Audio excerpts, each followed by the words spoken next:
Times Square has always had a kind of magical atmosphere created by the lights.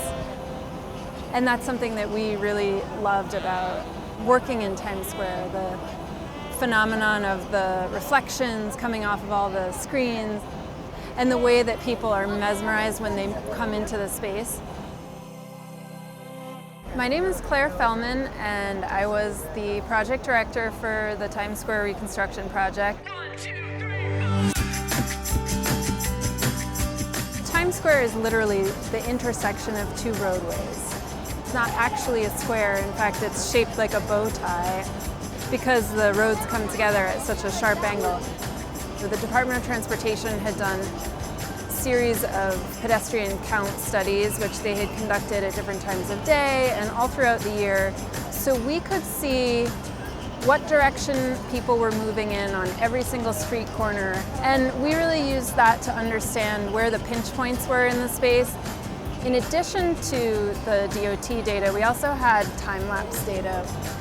And this gave us more of an intuitive understanding of how people move in the space. The edges really are spaces where people can move quickly to get to their buildings, to get to the subway. Places in the middle that are smaller, that are more like eddies, where people can stop and be part of the experience of being in the heart of the city.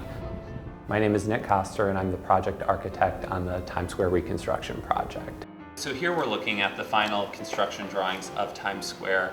In the design, there are a series of 10 granite benches, and those granite benches are about 50 feet long.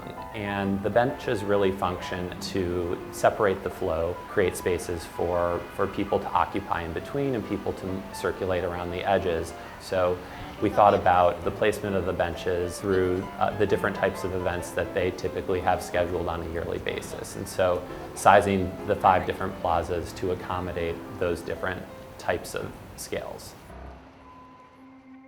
This model was built in a way that made it super flexible to test out different ideas. All of these buildings are built so 1 inch equals 20 feet. And all of the plaza spaces were built so we could remove them out and try out different schemes. We also used drawings to understand the crowds within the spaces. We place people into our drawings, we give them a certain square footage allocated per person for different scenarios. We did a lot of diagramming of what spacing between the benches would allow for in terms of gatherings of people for a street performance versus a rock concert versus an everyday lunch.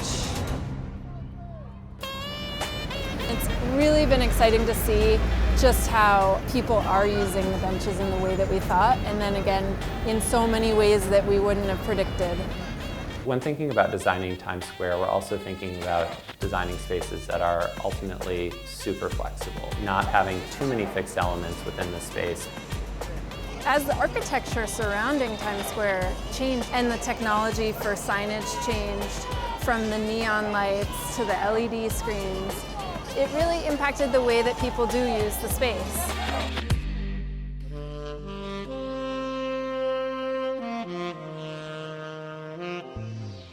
What's really interesting about Times Square is that the history of it is constantly changing. The challenge for us was to think about how do you intervene within a space that already has a very strong identity? How do you complement that identity and yet also create something really new?